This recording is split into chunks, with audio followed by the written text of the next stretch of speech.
Was a major clue just revealed in connection with the mysterious death and disposal of 14-year-old Celeste Rivas Hernandez, the teenager whose body was allegedly found in singer David's car? Turns out the private investigator who's been looking into this case just made a bombshell revelation on social media we got to talk about. Welcome to Sidebar, presented by Law&Crime. I'm Jesse Weber.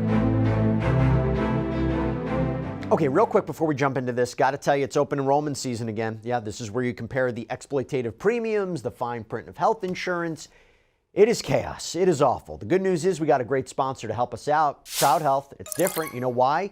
Its members fund each other's bills directly. Now, if something big happens, you pay the first $500 and the crowd funds the rest. They have a track record of handling major events, including bills over $1 million, obviously giving you confidence. Plus, you get access to low-cost prescriptions, testing, high-quality doctors, and with the ACA subsidies expiring, premiums are going to skyrocket. So far, members have saved over $40 million. So this open enrollment, take your power back. Join Crowd Health to get started today for $99 for your first 3 months. Use code SIDEBAR at joincrowdhealth.com. Crowd Health is not insurance. You can opt out, but this is how we win. Join crowdhealth.com.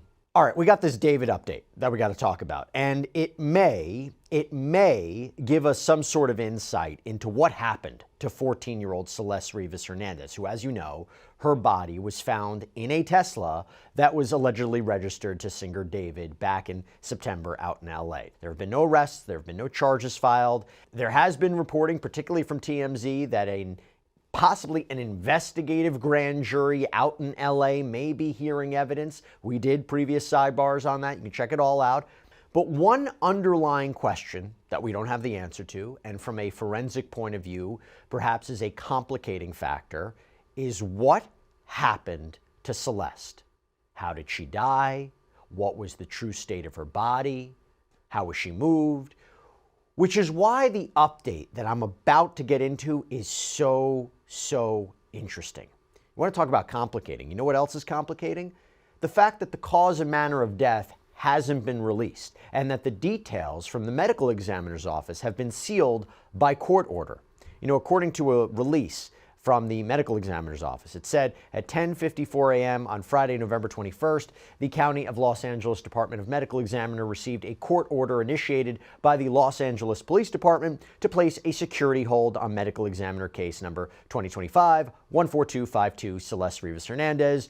No records or details associated with the case, including the cause and manner of death and medical examiner report, can be released or posted on the website until further notice. And then you had the Robbery Homicide Division that released a statement not only addressing this, but also addressing the media reporting that Celeste was decapitated and that her body was either entirely or partially frozen.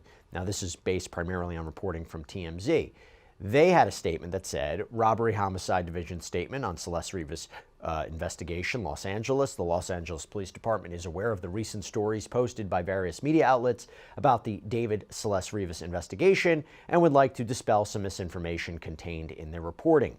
The body of Celeste Rivas was not frozen when it was discovered on September 8th, 2025. She had not been decapitated. As far as the court order, the LAPD sought to seal the records of the Los Angeles County Medical Examiner's investigation into Celeste Rivas' death.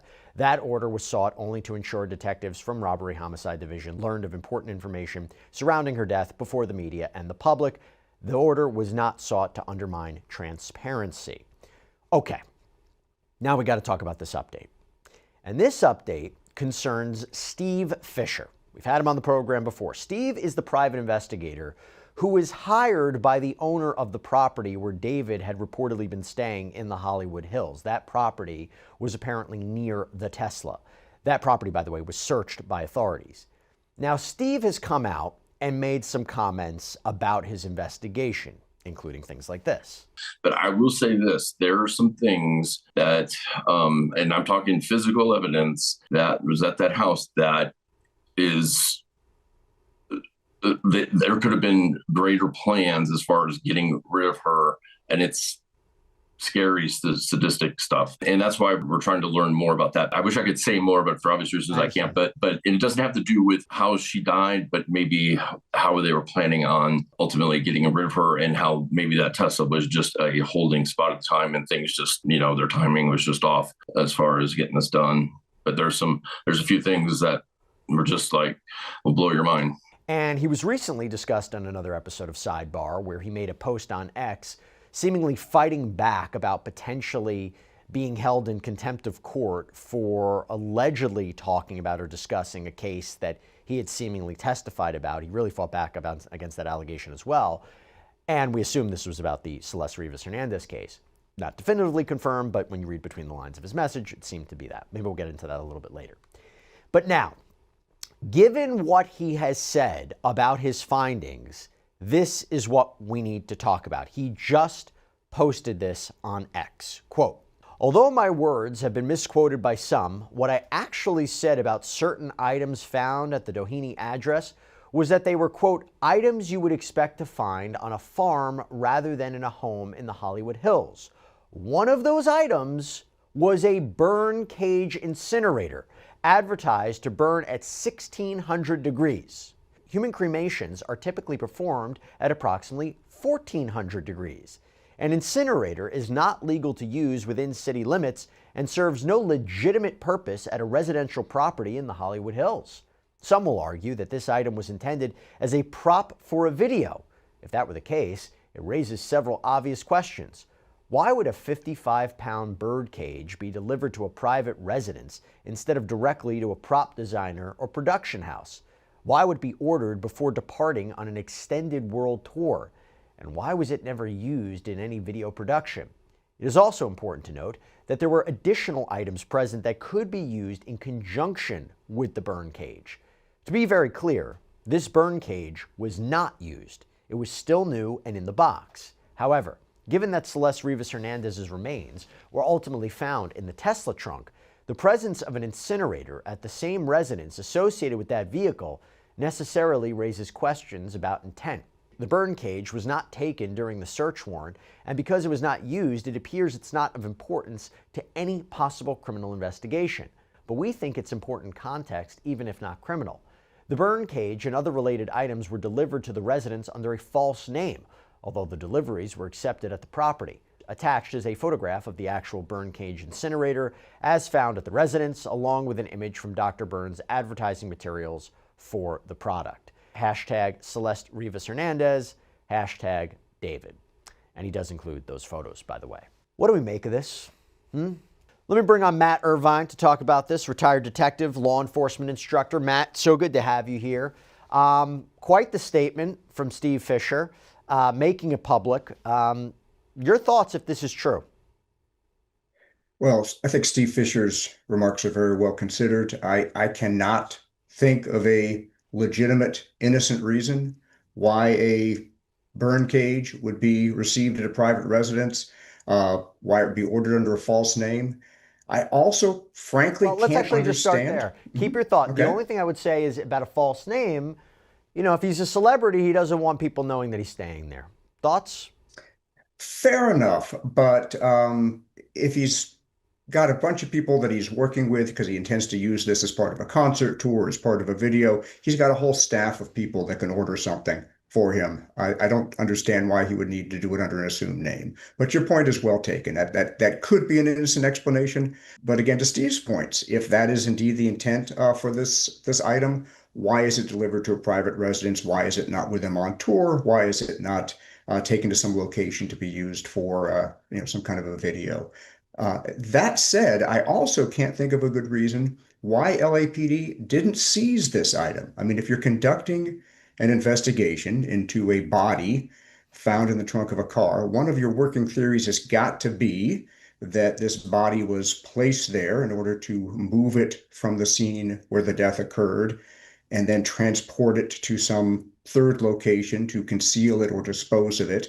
And if you're looking at the possibility that somebody is trying to dispose of a body and you search the residence of a person of interest in that case and you find what is essentially a home crematorium, why don't you take that? I know that when you're serving a search warrant, you can only seize the things that the court authorized you to seize and that you told the court you expected to find there. I'm sure nobody expected to find this item there. But what you do in a search warrant when you find something evidentiary that was unexpected is you write what's called a piggyback warrant. It's a simple addendum where you say, hey, judge, while serving that search warrant that you issued, we found this other thing. We think it's evidence. We'd like to seize that too. It's a typical one-page addendum that's tacked onto your warrant. I've never seen a judge not sign one of those, and I don't know why that wasn't done in this case. So let me ask you this, Matt. You could be 100% right? First of all, assuming this is true, that a bird cage was delivered there, and assuming for a moment that law enforcement didn't seize it, okay, let's say that's accurate. I guess the question would be either, like you said, it was beyond the realm, it was beyond the scope of a search warrant. Maybe they didn't amend it for whatever reason. Or is it possible, when we're trying to think about what happened to Celeste, her body showed absolutely no sign of burning whatsoever, and they couldn't definitively establish that the purchase, the delivery of this incinerator was related to her in any way? Well, that's a fair statement. I mean, and as Steve Fisher mentioned, it was unused, but it seems like because of the circumstances that this body was found in the trunk of the car, that the crime of disposal of the body was incomplete, that there was a plan, or at least the beginnings of a plan to conceal or dispose of the body, and for one reason or another, that plan was not fully executed. And that doesn't make the burn cage any less evidentiary. Again, a search warrant doesn't have to reach the level of probable cause to arrest. You just have to argue that you're investigating a crime and that this item is potentially evidence of that crime. So it's a much lower standard than what you would need to arrest somebody. And I think that standard is well met just by the circumstances of the discovery of Celeste's body. If somebody had used that, could it thoroughly incinerate a body and there'd be no human composition left? There'd be no human remains left? You know, I'm not familiar with that product. I trust Steve Fisher when he says that an incineration of a human body, a cremation, takes place at 1400 degrees. If this thing could go to 1600, I don't know what its capacity is at 55 pounds. I can't imagine it's that large. But you know, that again brings us back to this allegation of dismemberment or potential dismemberment if you're going to dispose of a body in that way. It's a pretty awful thing to consider, but it looks like somebody may have been considering this. Well, that's an interesting part, because when we first started on this case, there was a question: why was the body left in a Tesla? Either it was, somebody was in the middle of trying to figure out what to do next with the body, they panicked, or it was deliberately left there to cast suspicion on David, right? We thought that could have been a possibility. But if the body's left in the car, and now you're thinking about the purchase of this incinerator, that is like really, really, really sloppy work. I mean, you're purchasing an item to be delivered for potentially the disposal of a body. I mean, that's the allegation, or one of the allegations, we don't know for sure. But if we're taking that as true, that is like really bad planning on a number of different levels.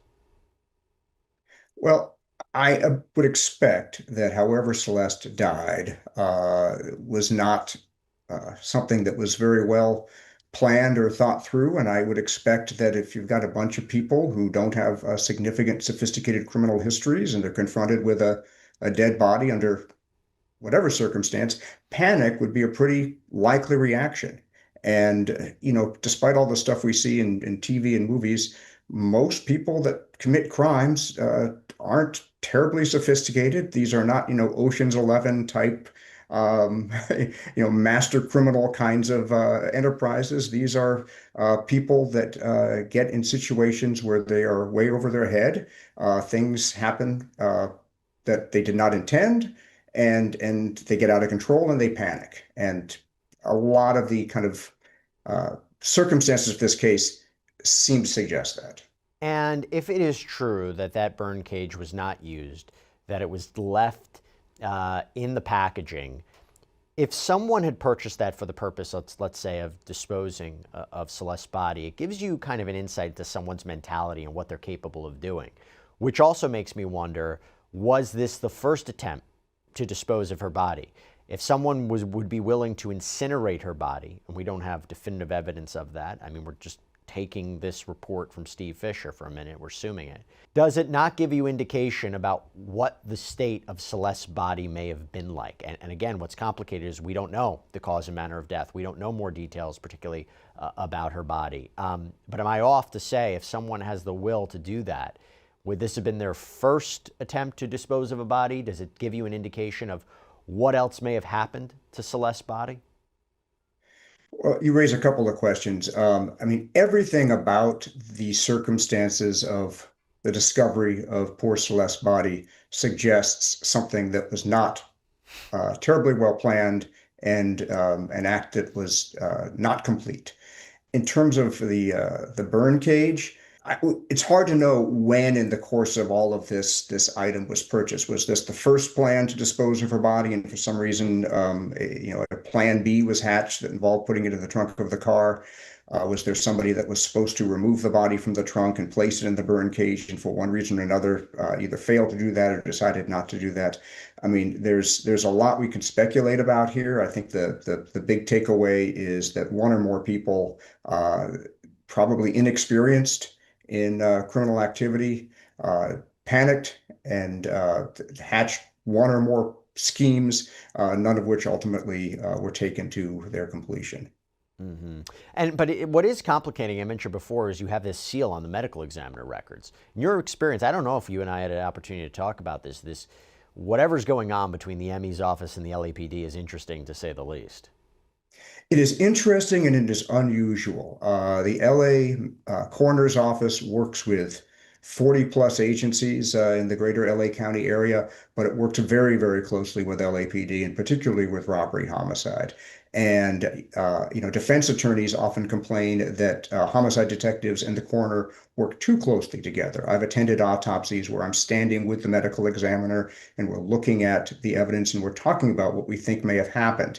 And when people are acting in good faith, that leads to good information and good investigations, but it's very hand in glove. And that's not true in every jurisdiction, but it's very true in LA. And it's particularly true for the truly expert and experienced people in LAPD robbery homicide.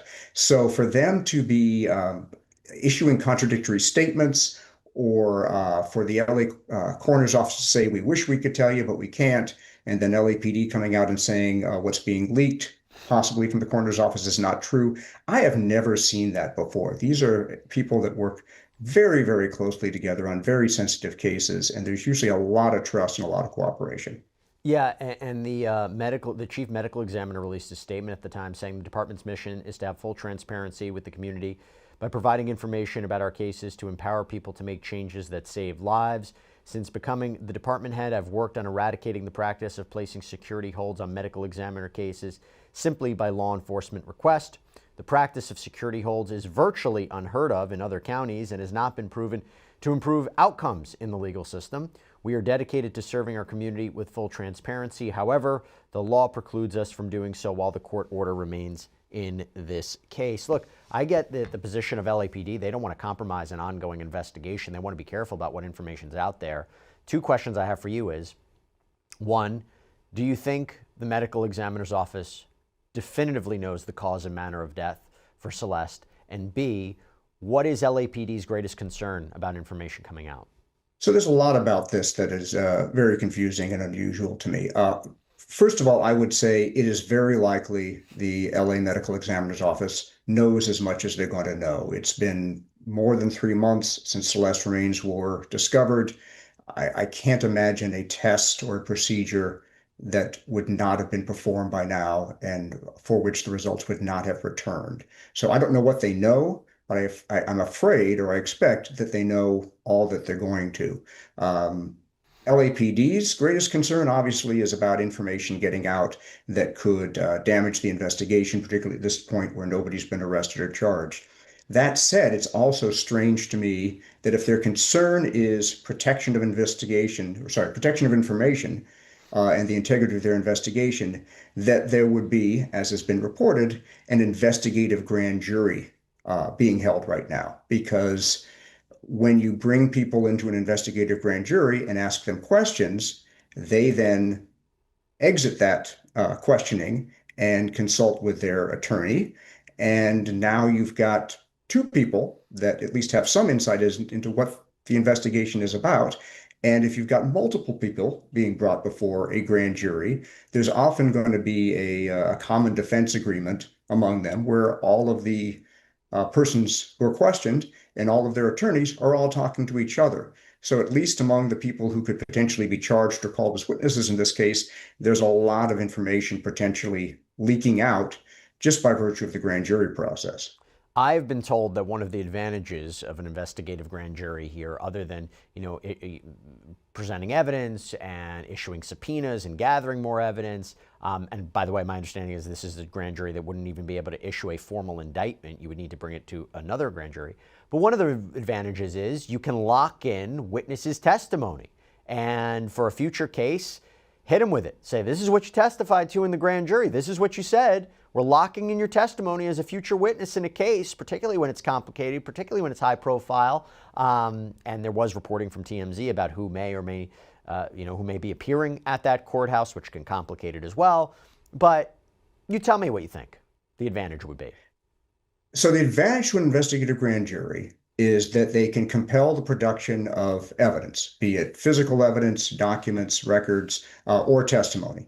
And that, as you said, can lock people into statements. It may be accompanied by immunity agreements and proffers where people are being cooperated. We've talked before about there possibly being a kind of a sliding scale of culpability here where they want to roll less culpable people on the more culpable people. This grand jury is certainly a way to do that. Often, though, in a typical criminal investigation, these locking people into statements and gathering evidence is done by the police. They're interviewing people, they're serving search warrants, and they're getting this information that way. So obviously they can't compel people under oath, but they're usually pretty good at getting people to talk.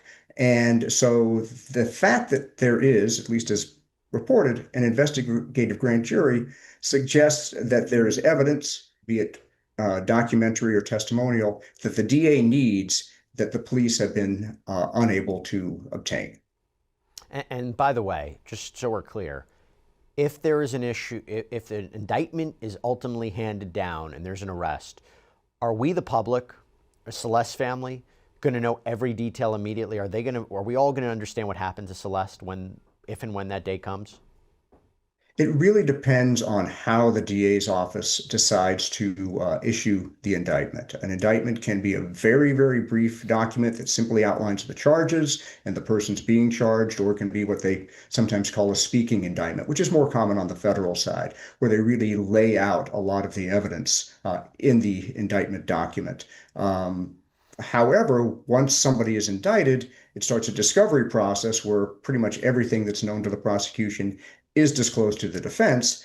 More often than not, the defense may put stuff out there, at least stuff that they feel is helpful to their client. The DA really isn't going to present evidence that is publicly available until the case actually hits the courtroom, beyond what's listed in the indictment. Excuse me. Yeah, no. Okay. This is an interesting development. We'll see what comes of it. So far, Steve Fisher's the only one I see that is talking about this incinerator and its possible connection to this case. All right, we'll keep a careful eye on it. Matt Irvine, thank you so much. Appreciate it. Thank you, Jesse. And that's all we have for you right now here on Sidebar. Everybody, thank you so much for joining us. And as always, please subscribe on YouTube, Apple Podcasts, Spotify, wherever you should get your podcasts. You can follow me on X or Instagram. I'm Jesse Weber. I'll speak to you next time.